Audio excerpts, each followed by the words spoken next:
Hello and welcome to the very first episode of Notes on Notes. I am your host, Melena Bell. We have a very exciting guest with us today. We're starting the whole series off with some girl boss power, if you will. But we have Caroline Hale. How are you today? Hey, I'm great. That's awesome. How was your show last night? It was really fun. It was awesome. The band Heathens are like insane. Yeah, and you've been doing C-Boys since October, right? Yeah. Mm-hmm. How's that been for you? It's been so much fun. Is the family like it's just yeah, family? Totally. Yeah. And it's such a cool bar, and it's so inviting. Like whenever you go to a concert there, you like it's impossible to leave after an hour. Yeah. So you get sucked in. You have kind of been taken under the wing of Gordy and the Band of Heathens. Mm-hmm. Tell us all about it. Like, what's that been like? Oh gosh, I mean it all started back our summer going into sophomore year. So almost, is that right? 2 years ago? Yeah, almost 2 years ago. Oh my gosh. Yeah. Oh my gosh, that's crazy. And I texted my parents and I was just like, I want to make this album. Like, I want to do it. And they're like, okay, that's badass. Like, we got to figure out where to go and, like, how to do all this. Because my parents are not musical whatsoever. Like, I mean, we don't know what we're doing.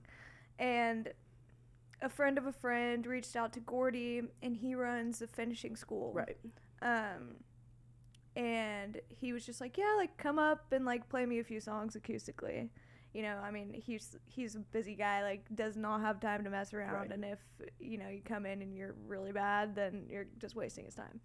So I went up there and I played him a few songs and he was like, okay, this is cool. Like, let's do this.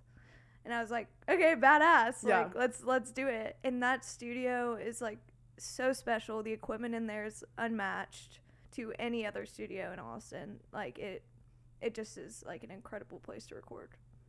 Yeah. And yeah. I mean, I've seen pictures of how cool it is, and I've seen, obviously, you've posted in there too. Yeah. And I'm just like, I just want to sit in Yeah. there and Have you listen. not been there? Mm-mm. Oh my gosh. Okay, we need to go. Yeah, so I asked him actually if I could sit on the session, and then I just like totally forgot about it. But I mean, he is a beast, and I'm excited to see you guys on March 8th. If you haven't gotten your tickets, everyone get your tickets. Get your tickets. To see Boys. Yeah. But now you're going on a little mini tour with them. Mini tour, yeah. In the beginning of May. Yeah. What's that going to look like? So May 4th, I think we start in Houston. Yeah. You know more of the details than I do. Houston, then to Dallas, and then to Green Hall, which I am so excited about. Like, the last time I was at Green Hall, I saw the Band of Heathens. Yeah, that's what you said. Yeah, on your post. I mean, I have to Instagram. And I saw the Band of Heathens, and it just is crazy. Like, that was last year, and now, like, we're coming full circle. Yeah, now you guys are just like a family. Yeah, which is just, I mean, to be taken under the wing of someone to that caliber is like, it's insane. Insane. And I mean, he like has done so much for me, and like his support, and like I've just learned so much from him. Yeah, I mean, when I called him in July just to talk to him and just see if I could sit on the session or just honestly just get some advice from him, he spoke so highly of you, and I was like, oh, really? That is just top tier. I mean, how can you kind of just go from I just want to do this to being taken under his wing? You're going on tour with him. Yeah. And just, it really is. It's crazy. It's crazy to think about. Yeah. So if we go back to you saying sophomore year, I want to do an album. What's that like? Sorry, that was freshman year, and then sophomore year we recorded it. Okay. Yes. So summer going into sophomore year. Yes. Okay. Yes. So you said I want to do an album. How was that telling your friends, and like you're in such a different place of everyone else that is like on a 4-year path, 8-year path, or like, what, pre-med? Or they're going to school. They have something planned out for you or for them. How has that been for you, kind of trying not to compare yourself to someone who has something laid out for them? Totally. That's actually a really good question. And I think about this all the time. Telling my friends, like, coming into college, like, people kind of knew that I played the guitar. Right. And people would be like, play the guitar at, like, a frat party or whatever. And so I would. But I don't think I told them, I was like, I'm making an album. They're like, yay! Like, they don't really know, like, the ins and outs of all that and how much time and effort goes into it. And so when sophomore year finally came around and we did the first week in August, we tracked with the band, and then the entire rest of the year, working around my school schedule, I would just go into the studio and do, like, vocals and then overdubs and harmonies and then work out a synth line and, like, just putting all the pieces together, and that took that entire year. So I think once my friends noticed, like, I was never at our apartment and I would go to class or skip class just to go to the studio, like, I think they were like, oh, this, like, has a lot more going into it than we expected. Yeah. Yeah. I mean, so you're, like, doing this now still, obviously, but you, like, moved out. Yeah. You early alumni from your sorority and just were like, peace out. Yeah. How's that been? You live alone? Yeah. What's that like? And you don't even live near campus, right? I was going to say you live like right there. Yeah. That was one of the hardest decisions that I've had to make along this journey. And at the end of sophomore year, my dad and I were on the phone with Gordy, and he was just like, this is kind of the time where you need to figure out if this is what you really want or if this is just something that you want to do on the side. And I was like, this is all I've ever wanted to do in my entire life, so I'm going to take this opportunity and I'm going to run with it. And I was terrified, and I was like, what if this isn't the right path? Like, what if I'm doing all this stuff and it's not going to result in anything? And I was just like, I mean, you're never going to know if you don't do it. Right. The answer is always no if you don't ask. Exactly. So, yeah. And my parents are so extremely supportive that they were just like, they would beg me not to, like, live in the Pi house. They're just like, go do it. Like, you're going to hate yourself in 20 years if you don't. Yeah. So I was like, okay, let's do it. You said your parents aren't music people. No, so they love music, but they're not musically inclined. Gotcha. So who kind of introduced you to, playing, songwriting? No one, really. I was 8 years old when I started playing guitar, and my parents just say, like, I came up to them one day and said I wanted to take guitar lessons. And I think it was, like, after watching so much Disney Channel and, like, Hannah Montana. Yeah. Like, we grew up in the prime era of Disney Channel. Yeah, you have Hannah, you have Selena. You have Demi. Yeah, you have the Cheetah Girls. It's like everyone's a superstar musician. Exactly. You just want to be like and them. It's kind of interesting, like, how they had so many different TV shows, like, around music. Yeah.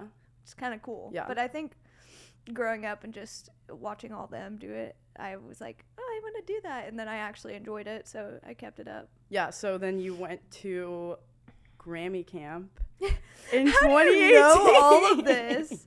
How in the world do you know all this? Yeah, I did. I'm a magician. I did. I did go to Grammy camp. I did. In high school, I went to Berkeley a few times, did those summer camps, which are fantastic. And then I got into Grammy camp, and you had to, like, apply to all this stuff, and it was... What was that like? It was good. I was like, this is so weird for a music thing, like, for a bunch of kids. Like, I was not expecting that hands-on of a program. And when I got there, I was like, holy shit. Oh, wait, can I cuss on?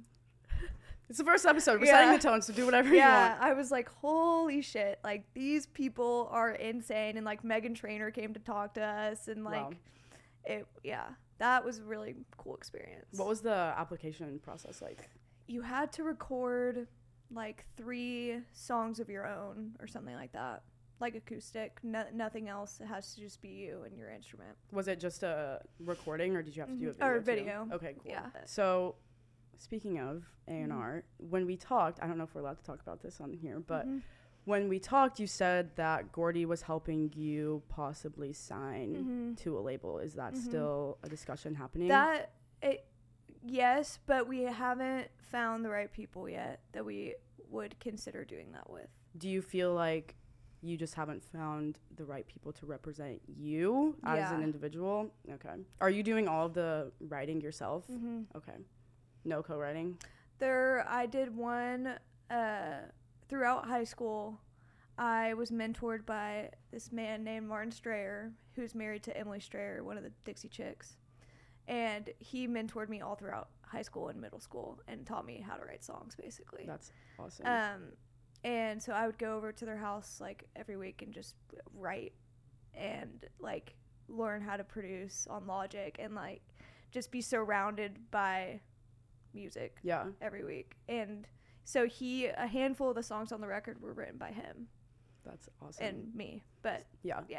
So he kind of took you under his wing then, yes. And now you have Gordy now. Yes. No, okay, I've been really, really lucky with my mentors. Yeah. And Martin and I still talk all the time, and I'll send him songs and ask for feedback, and he comes to shows, and it's awesome. Do your parents play into that at all? Like, are you sending them stuff?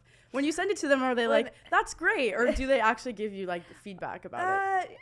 I only show them stuff that I feel like is, like, pretty neatly packaged. Yeah. So, like, I won't show them a rough draft of anything because they're just going to be like, oh, that's so interesting. Like, it just doesn't. I much rather appreciate the response to a more like finite song. Right. Yeah. Because like I love them, but they don't really like. Mm-hmm. Have they been coming out to as many shows as possible? Yeah, that's awesome. Yeah. How has that changed from like this camp to maybe talent shows? Did you do talent shows in high school? How has that changed to like performing and people you have no idea who they are?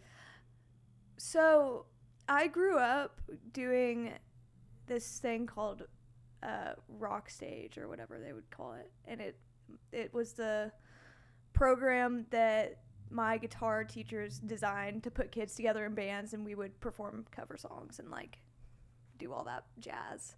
And so I grew up doing that and like kind of learning my way around the stage and like how to interact with other people.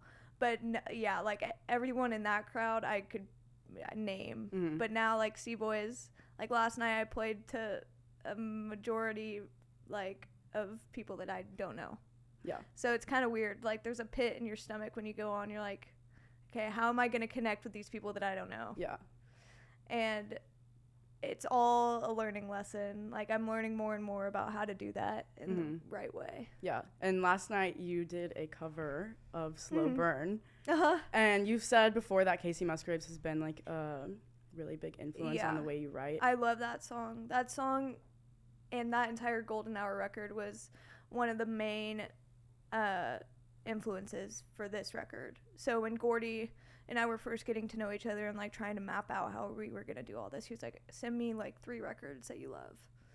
So I sent him that one. I sent him Phoebe Bridgers, and then Maggie Rogers. It was those 3. Yeah. Casey, Maggie, and Phoebe. I just, all 3 of them I look up to so highly, like their songwriting, how they present themselves like as a product, and like just all of the branding that goes into them. Yeah, is a lot. And it's super cool, and they do it so well. Exactly. It's a huge reason as to why they're so recognizable and so influential. Yeah, and Maggie Rogers liked your TikTok She does. video. She likes my TikTok videos. That's or awesome. The ones that I do covers of her music. I did one like probably a month ago, and she liked it again. I'm like, girl, like, can you like DM me or something? Do you think it's her, or do you think it's her label? No, because I send Gordy. I'm like, hey, look, Maggie liked our video, whatever, and he's like, that's cool. Do you think it's her? And I'm like, I don't know, but don't burst my bubble. Let's just believe that it is. It's her account. Yeah. So let's talk about BFF. Yeah. Do we have a release date yet? Not a firm release date, but singles in the summer, record in the fall. That's coming up. Fingers crossed. Yeah. Everything goes according to plan. Yeah, so you have been recording this album for a year. Yeah. Writing it for a year before that. Oh, years. Longer. Yeah. Recorded at Finishing Studio. I saw recently that you were at Arlen Studios with Calder Allen. What was that? Like, that Arlen Studios is just whoa, first of all. For sure. So are you guys doing a song together? Yeah, so I mean, I don't know if he's gonna get pissed off that I'm saying this, but I did a show at the Continental Club when I closed for Nightcap. And I'd been following Calder for a while just because we're similar in age and are doing the same thing. And he showed up, and like I've never met him or anything, and he DM'd me and was just like, loved your set, like let's get together and write sometime. So we got together a few times, and like on our second time, like we wrote a really badass song, and he wants to put it on his record, so we went in and messed around in the studio a little bit, and yeah, it's cool. What's the difference that you've noticed mainly between the finishing school, and Arlen? Oh, well, Arlen's bigger. Yeah. For sure, but they're different. I think Arlen's just Arlen's, dude. Like, I don't know how to describe it. Yeah. But they both have such a great energy in them, and all the people that are working in there in both of the studios separately are great people, and you couldn't ask for anything better in a studio. Yeah.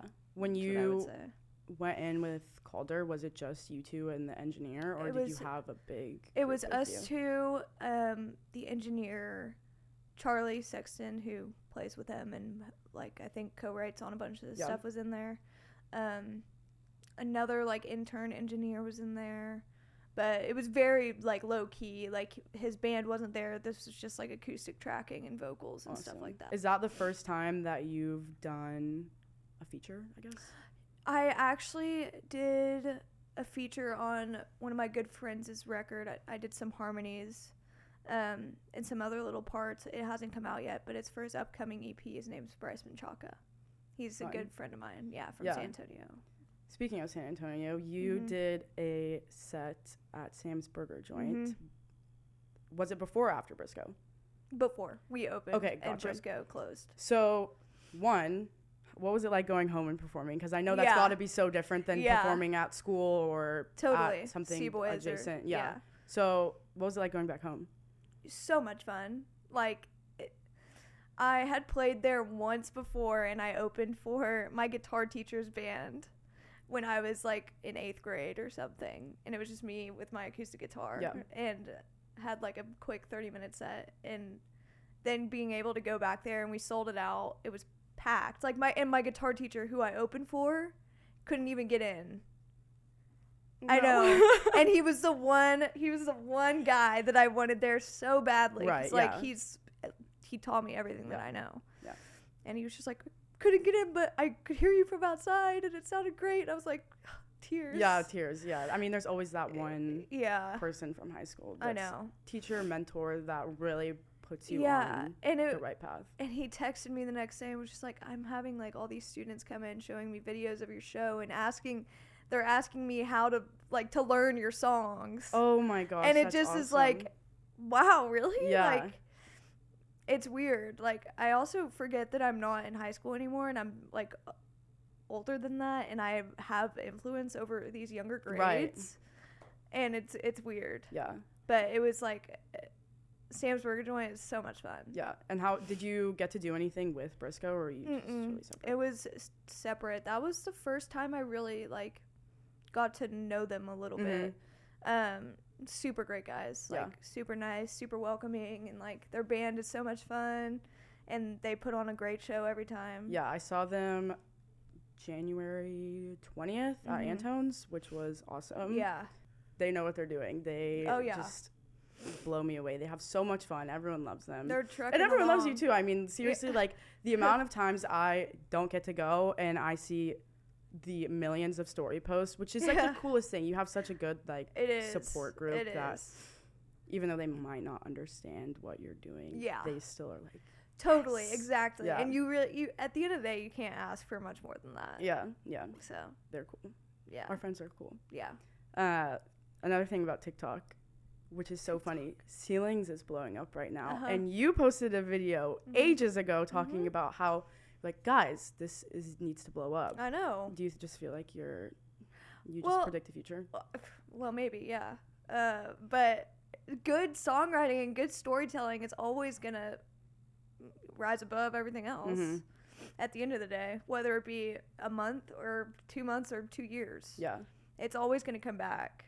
Yeah. So, I mean, and I just love her. What Lizzie McAlpine is doing is insane. She's a boss. She's changing the game. Her music is so beautiful and so well done, and she's on the path. Yeah, she's on the killing path. It. I mean, she did a, I guess, collaboration feature with Jacob Collier and John Mayer, which like yeah, John Mayer. Yeah, we're gonna talk about him every episode probably because it's just who doesn't love him. Yeah. And you said he's been an influence to you too. Oh yeah. So does he like? I want to play guitar after seeing him. Who was the first person that you saw play guitar and you're like, I want to do that? You know, that's a great.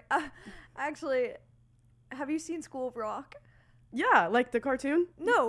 Like the movie. With, I was thinking Schoolhouse Rock, but yes. Face? Jack Black? Yeah. I saw that movie and I was like, that is so cool. These kids are like playing instruments. Mm-hmm. And I think that was probably one of my first times being like, that's what I kind of want to do. Yeah, and I mean, you play what? You play guitar, bass, piano? Your sister plays piano too, right? How do you know all of this? I have to know. Yeah. But yeah, so you guys just picked it up. I want to just do everything. Yeah, we like genuinely did. And I think my parents, like, after they started sending me to lessons and stuff, they were like, let's just try to send your siblings to them too and see if they like it. Yeah. And Lauren loved it. She plays beautifully. And my younger brother, George, which, like, he's tried so many different instruments, and it's just like, I hate this. I'm never doing this again. Yeah, I mean, it's hard. Like, yeah. I have a guitar that has yet to be fixed, and it's just sitting there. One, because it's expensive to fix, and two, it's like, okay, if I fix it, then I really need to sit down and learn. And it's like, okay, let's make some time for this. Yeah. But speaking of time, how are you balancing school and this now? I mean, it's kind of nice that you're not in the house, in the sorority house, and doing sorority things. Yeah. Because that takes up more time than you think it does. It does. But you're far away from school now. Which I'm sure is nice for the music side of it. But how are you balancing school in this? So I'm only taking like 9 hours. Okay, gotcha. Right now this year, and I don't know how I did it, but I'm still scheduled to graduate early, and I think it's probably from a bunch of AP credits I did in high school. But it's kind of weird how well it worked out. Yeah. In terms of school, and yeah, I mean I'll drive to class and have to pay for parking, but like other than that, it's pretty manageable. That's nice. For the most part. Are you graduating December? I'm trying to, but that's where I'm at too. My parents are like, just take your time. Like you might as well. Mm-hmm. Are you gonna stay in this apartment? I sign, as all of us freshmen do. We sign housing contracts for our senior year, freshman year. Yeah. So I'm in a house. But it's gonna be great. Yeah, I'm pumped. And yeah, I mean, as long as you have, or as long as I have my own room, that's all I need. Yeah. So we talked about you playing all these instruments. Do you have like one that you haven't played and want to play? Dream instrument to play or learn. Maybe okay, this is one. I have so many harmonicas in my room. Like you can get a case of them in different keys. And, like, harmonica really isn't that, like, it's pretty impossible to kind of mess up because you're blowing into this thing that's playing the exact key of a song that you're wanting. So it's going to sound okay. It's going to sound on tune. But knowing how to really, like, make a melody out of a harmonica, I've never been able to figure out. Like, I'll sit down and just have slobber all over my hands at that point. Like, and... I mean, I've seen so many people just whip out a harmonica and just, like, shred, and I've always wanted to do that. Yeah, I mean, I think it's pretty cool. I saw, going back to John Mayer, like, he plays the harmonica a lot on Born and Raised, and he does a TikTok, and it's so funny. He's like, I'm going to play without the harmonica, and he just blows, like, air, and it's so funny. That's a great TikTok. Yeah, I think he did his, like, TikTok. Everyone does TikTok differently as an artist, which I think is so interesting. But I think he does a very good job. TikTok. Yeah. How are you, like, did you just do it just because? I feel like you, like, I mean, we all know social media fairly well. You just grew up with it. But you're like, I'm going to make this TikTok because I want to grow my brand, I guess, as an artist. Or you're like, TikTok is cool and fun. Like, let's just post videos. More so. I'm more so gone on TikTok because I knew I had to. Yeah. And I am not a big social media, like, fan. When I was a kid, my parents wouldn't let me get social media until I was, like, a freshman in high school. I was one of those kids. Were you allowed to watch SpongeBob? No. Yeah. No, I wasn't until like maybe high school. But like at that point, it's not like I'm gonna turn on SpongeBob and really dive in. Yeah. But so like I never really understood the hype of all of it until I got to high school, and like, and if you didn't have it, you were like some weird. Yeah, like, you're a loser. Yeah, loser. So like I was a loser. But and so I hate TikTok. I hate doing it. I feel like it's not a good representation of who an artist is. Yeah. But it's the world we live in, and I'm like just learning how to have fun with it and not look at it like, oh, I have to post. No, I mean, I think your videos are cool. Yeah. Like, you are producing covers, which is so cool, and you're editing the videos and like doing it all yourself, which I think is cool, because I know that takes a lot of time. It takes so much time. Like, but it's also, I like it because it's pushed me and like really made me get better at producing my own stuff, which is so important nowadays. Like, if you're able to sit down and know how to work a DAW and like be able to give creative ideas because you know how everything works is so important. Yeah. And so, it can change like everything. Yeah. I mean, the album is done. Yeah. So are we working on more stuff now just on your own, or are you going to the studio still?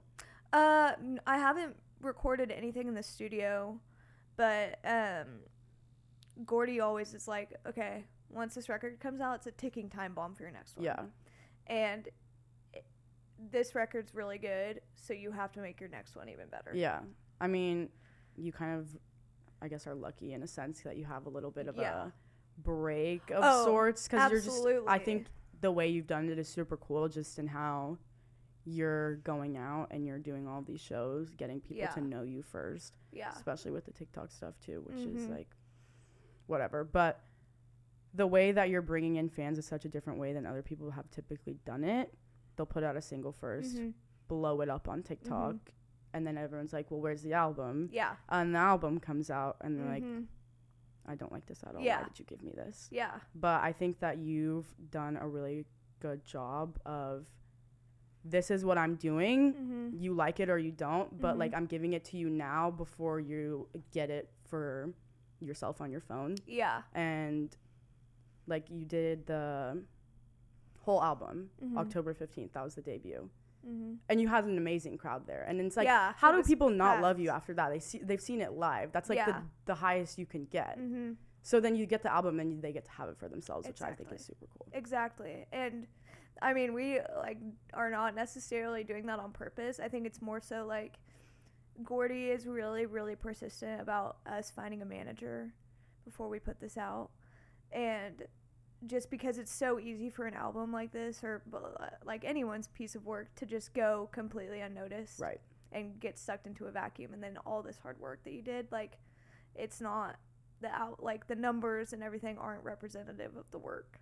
So he's really like, we're trying to put a team together right now, and honestly, that's why it's taken so long to like get this thing like out and in people's hands. But he like has instilled in me like this idea of like, you don't want to mess this up kind of thing. Like it can really make or break a record. Yeah, and I think it's good to have someone like that in your corner, just because you don't know. I mean, you're fresh into it, and to have someone with so much experience is like props to you. I mean, that's got to be the nicest thing ever. Is it frustrating to you at all that you're like, I have to wait? You have no idea. It really is. Like, so many people are like, where's the album? Like, you said that you were doing this like 2 years ago, and I was like, I did, and I swear I'm not lying. I swear I'm not a phony. Like, there's actually an album, and it's done. It just is like, really, it's hard to explain to people like why we've taken so long and taken so much time. Yeah. And and I tell everyone, I'm like, trust me, there's no one who wants this record out more than I do. Yeah. And but I know that all the time is gonna pay off, and it's gonna come out when it's supposed to come out. Yeah, you're giving what you have coined people something to believe in. Yeah. Can we talk about that? Yeah. So what is that? Did you just come up with that on your own? What does that have to do with the album? That song is the first real song I ever wrote when I was 14. And yeah, I wrote it with Martin Strayer, and I remember going over to his house, and we were sitting on his front porch thing, and he had the like,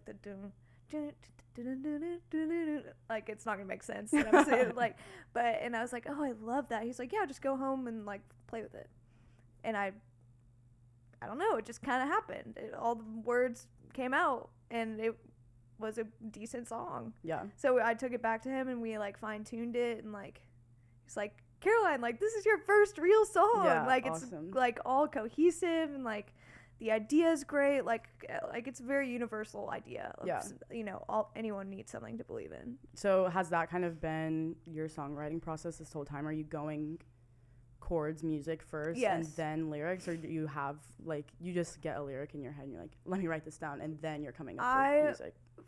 For me, I've always been, I need an instrument, and I need a melody to come out of the instrument. Yeah. And then if that melody is really like inspiring, like a few random words, like John Mayer says it perfectly in one of, I think it was probably Zane Lowe. Yeah, he was like, it's like a calculator. Yeah. Yeah. Yeah, and it's like, if you aren't able to sit down with a guitar and play a chord progression that like has you humming, then it's probably, you got to think of something else. You got to think of something that like inspires you to say what you want to say, I guess. And you said that your album is kind of like this, I don't want to butcher it, you said it's like coming of age plus a fuck you album. Yeah. So does it kind of go back and forth between the songs choices that you have in order, or is it like first half is one, second half is other? I would say it's kind of spread out in terms of that. I think the first 5 or 6 songs are more, I don't know the best way to describe it, but yeah, I would say coming of age, fuck you, like, and then the fuck you came in the later half of my life. Being fair. Yeah. We're all growing up. Which yeah, exactly. Is just a part of it, especially now. And good teenage angst. Oh, yes. Yeah. Yeah. Okay, dream collab. I don't know. Casey Musgraves, probably. Yeah. Okay, dream venue to play at. Ooh, Red Rocks. I mean, yeah. Yeah.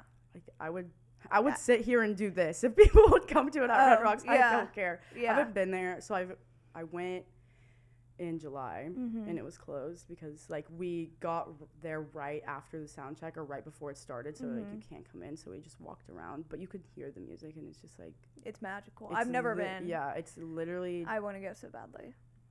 Like a godly experience. Yeah.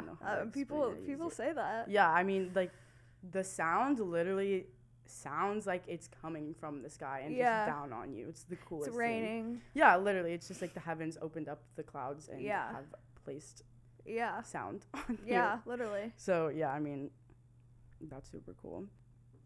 Yeah, that's all we've got for Miss Caroline Hale today. Thank you for coming on. I had so much fun doing this. I'm so glad that you were my first guest. Absolutely. First interview. How was it? Are you feeling great. good about it? I feel great. I feel like I could keep running my mouth on and on. Do whatever you want. Do you have anything you want to promote? March 8th. March 8th. Yeah. May 4th, 5th, 6th, Dallas, Houston, Green. Y'all come out. Yeah. Everyone come to the shows. I'll be there on the 8th. Yeah. You can hang out with me. I'm probably not the person that you want to hang out with. She's a good time, I swear. But yeah, I mean, seriously, thank you for coming. Yeah. I had so much fun. Absolutely. Thank you for having me. You will see me. I will not see you, but we will be back here next week, next Friday. Yeah, this is Notes on Notes. Thanks for listening and watching. Yay!